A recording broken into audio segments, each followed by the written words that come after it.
A flash of lightning illuminates a rain-soaked balcony amid a forgotten fortress, while eyes of pale azure peered onto a battlefield which awaited them.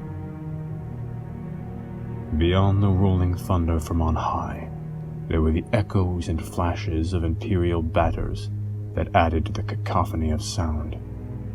A deep bass that shook the air constantly, like the beating of a war drum. "They have been at it for hours," came a voice, spoken from within the ruined hall, only to call the attention of the woman that peered out from the balcony. "They do as they must," she replies, her voice hushed and almost unheard amid the echoing thunder and constant prattle of the rain. It sounded bitter, as if she wished to be beside the firing crews. Just as we do what we must. The one who had called her attention was a man of some significance, a knight of only half a decade, a feat for the noble house in which he hailed. For their lot, there were a few who survived the violent and constant campaigns to which they were promised, marching endlessly beside the Militarum, Astartes, and Sororitas. Their tasks were many, and their casualties were high. Though whom he spoke to was much older than he, a venerated pilot of a machine thought to be among the few amid the heresy. It was an old machine, one of bellicose nature. Even now, as the towering Night Titan stood motionless, there was always the feeling that it was watching them. "My lady," came the expected response. Protocol beaten into the speaker's mind was not to be lost amid the endless campaigning. Rather, it was a sign of respect. "We make garrison here, having taken the fortress. Should we not press on?" She looks at him. Her expression was as unreadable as the answer to whether or not the rain was to let up. Her eyes were sharp, as they often were of those who came from the northern provinces. Among those a part of her originating house, were regarded as warlords. They were as caged beasts to the southern houses. Even if one should believe the stories of brutality, there was an aged beauty about her.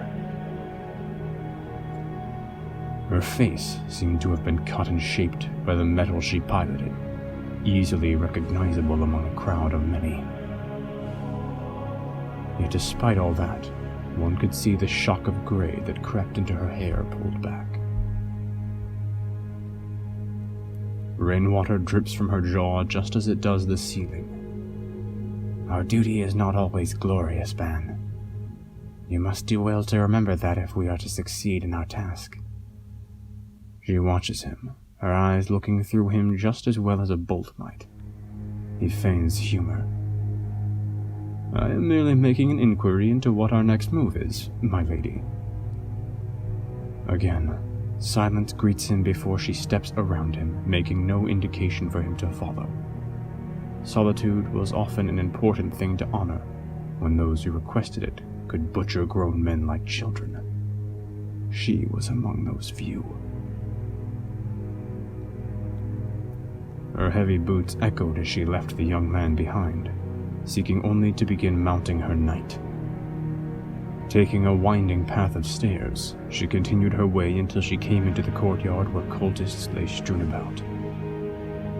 They had been butchered by the unit who walked beside her lance. Already, she could see the guardsmen committing to their duties as they waited for orders. Among their number was an officer, a lieutenant, and a commissar to be exact.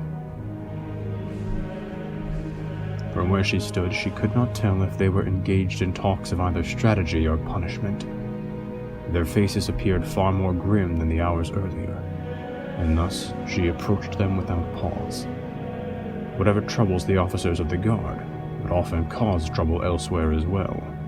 Perhaps they had received marching orders, or perhaps not. Supposition held no purpose in self-inquiry when she did not know all the answers. Lady Welbrecht. The Commissar greeted her with respect, having earned it earlier in the campaign.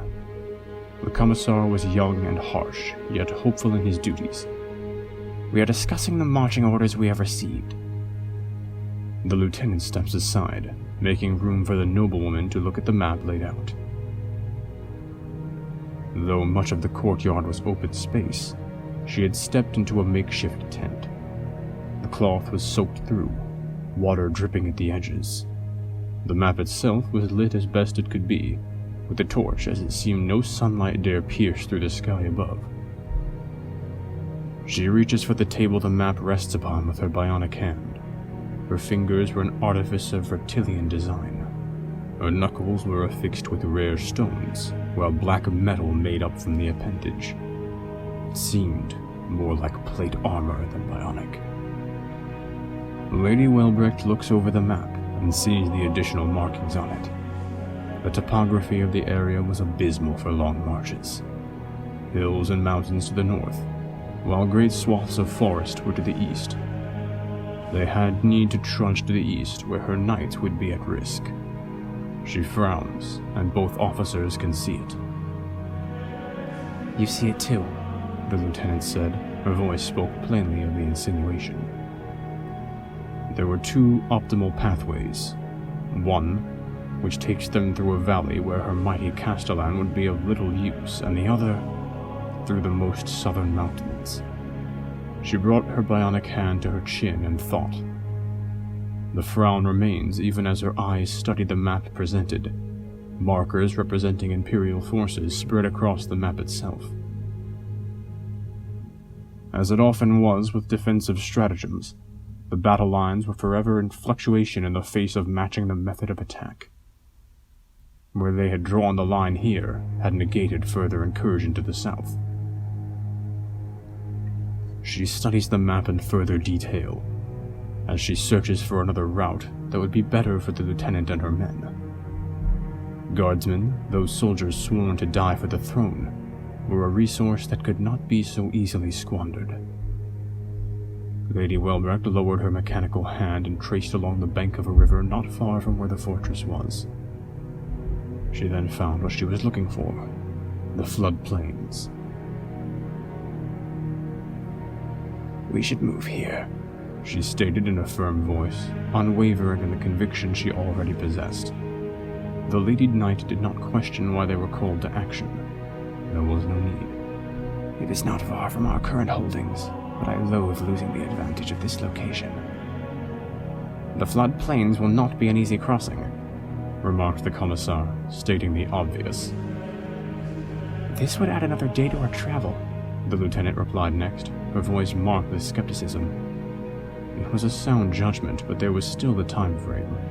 Sacrifices could not be made. Though I see your reasoning, I cannot agree with it, Lady Welbrecht. Too much time will be spent traversing the river. I agree, the Commissar cut in. I feel that the valley would be too restricting due to the vegetation. The mountain pass would be our best course should we assault the fallen fortress. I offer only a solution to avoid unnecessary losses, Lieutenant. Ultimately, it is our oath to honor what you request of us. Lady Welbrecht spoke plainly, her voice cut easily through the rolling thunder and downpour. We are attached to your regiment for the time being. I assume we will lay siege from the east of this fortress. That is correct, Lady Welbrecht, came the expected reply. The path through the mountains will yield little difficulty for my knights, but you and your men do not stride as we do, she reminded the lieutenant. The lieutenant's irritation was more than apparent, and she could see it plain as day. The dim lighting cast a poor representation to the woman's scarred face, just as it did not illuminate the Baroque tattoos which marked her own. She was an icon of war when compared to the battle-weary soldiers she fought beside.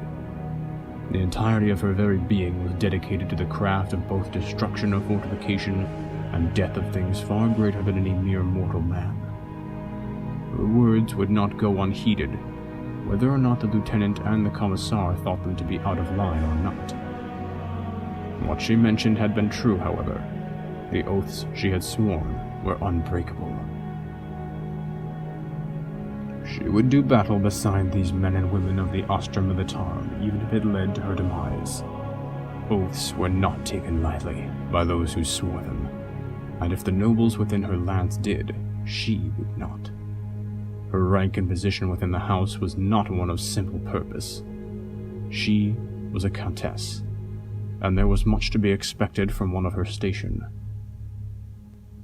Shifting her footing and turning to look at the towering Night Titan standing in the rain, she could not help but feel that a greater battle needed to be waged.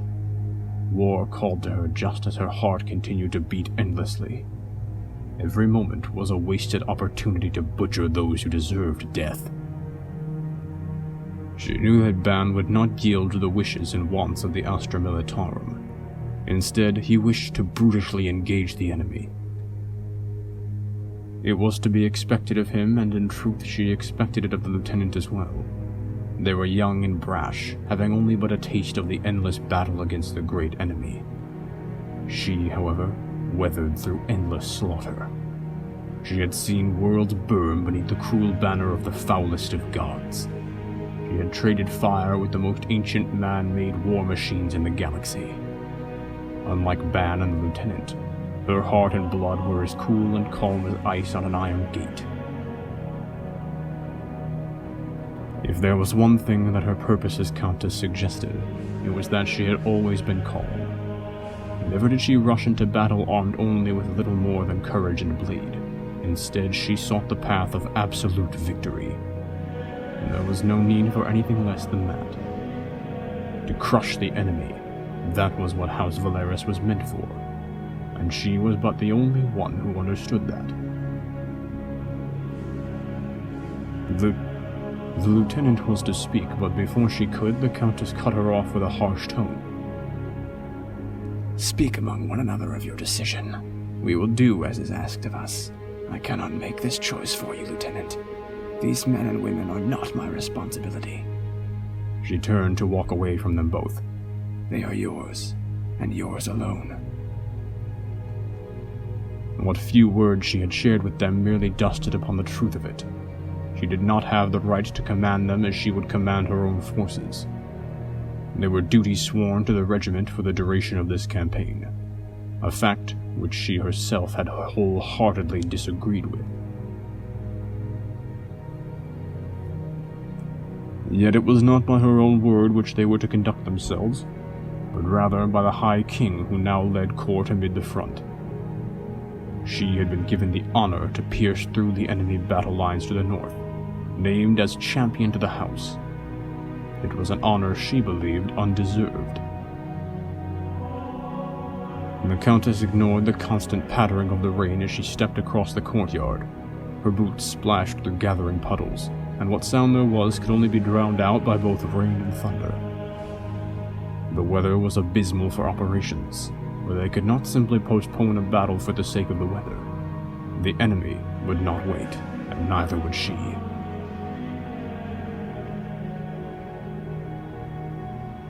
If only the enemy was more sensible. She spoke aloud, though more to herself than anyone else. She continued through the courtyard and stepped into yet another broken tower, which brought her toward the cliff face. Only mere meters from it stood Adrax Vargul, the Legion Breaker. It was a towering machine knight of artifice worthy of its ancient title. Its name was known by Dark Mechanicus and traitorous Astartes alike for the contributions which it had made. Chaos knew its enemies well, and what destruction this bellicose machine had brought was uncounted. For centuries it had acted as a hammer brought to the walls of chaos, hammering endlessly. Never had there been more of an infamous knight within House Valeris, and the Countess knew this machine well. They were one, just as an ancient warrior would know their blade. A rare unity of both machine and man melded into a single existence that could not walk apart from one another. It was through the familiarity of the Throne's Mechanicum that this was made possible, and yet it had been a dangerous task. The Countess reached for the back of her head to scratch an invisible itch. Memory overtook her thoughts like a jolt of lightning as she recalled the pain of that day. The memories and ghosts that linger within Adrax Vargul had been intense. She could feel their whispers even as she was now. What unresolved rage and hatred the machine had for the ancient traitor legions had baffled many of the sacristans. Few held the knowledge and skill to calm this great war machine, and even fewer knew its intricacies. She assumed it was fate that had landed her this great and terrible task. To be united with Adrax Vargul was both blessing and curse. She dreamed of war unspoken and forgotten. There were names which none could recall and faces she never met yet thought so fondly of. She could not dare to pry away the notion of tragedy that led the Imperium to its now current state. It was often confusing, but in that was the proof of her own existence. She was still there, and her own mind still remained. These memories were the price that she paid in order to pilot the great behemoth, as few could tame this beast.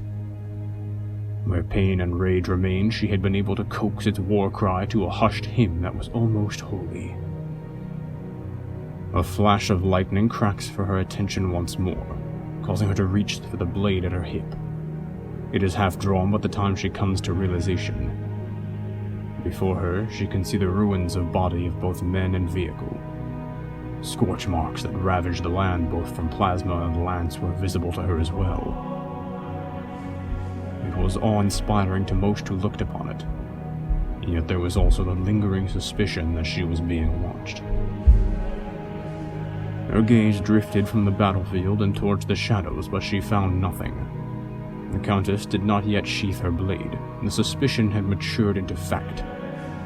Tearing it from her sheath, she finds who she seeks. For something so large, you make little noise, my lord, she speaks, sheathing her blade. Almost immediately, her bionic hand clacks against the breastplate, and she kneels before who comes. There is purpose not often seen as the other steps into the dim, cloud-obscured moonlight. It is taller than her by far, broad-shouldered and clad in war-ravaged battle plate, marked with the icon of the Aquila. His battle plate is iron-wrought, terrible to behold and almost ugly in appearance. Where the Astartes of the Blood Angels wore beautifully artificed armor, his was barren of detail save for the scars of battle. It was terrible and awe-inspiring to see such battle plate. He was ancient, something that counted for much in this warring galaxy. Where others would polish their armor, he dared not. A testament to both skill and will in this age of war. I did not expect you to be in thought. His voice was deep, ancient and filled with hate. Perhaps that is a common trait we both share, our inability to cast aside history. Perhaps not, my lord, but I dare not speak out of turn. She answers almost quickly, her head still inclined. Rise, Countess. We are equal in both duty and honor. I have tamed the hate that burns within me, and you have tamed the hatred of a monster. He speaks, his armored hand opened to her in an offer of clasp. It was without hesitation that she rose from her sign of respect. Her long coat fluttered and snapped as she rushed to meet his greeting. Familiarity of this warrior ancient was both her own and that of Adrax Vargul. There were few old enough to remember who he was upon mere glance, but she could recognize that appearance anywhere. Even so, she clasped iron hand with ceramite gauntlet. The sound of impact was as loud as ever. Her fingers could barely grasp his vambrace, while his hand held her entire forearm. It is good to see you, Telden. She speaks with earnest. He offers her an almost quiet laugh. As it is good to see you still alive, Ayla. War beckons us both still, my lord. There are always battles to fight and victories to claim. She states while looking up to him. There is friendship to be found, but beyond that, nothing. What brings you here, lord? The enemy. He answers almost immediately, turning his gaze towards the battlefield. You butchered them? Yes. Now we are asked to stride into battle once more. The battle lines have not moved last Vox transmission we heard. She offered information in hopes of something returned to her. Do you have news? I do. He spoke, his voice grim and deep. It is not good.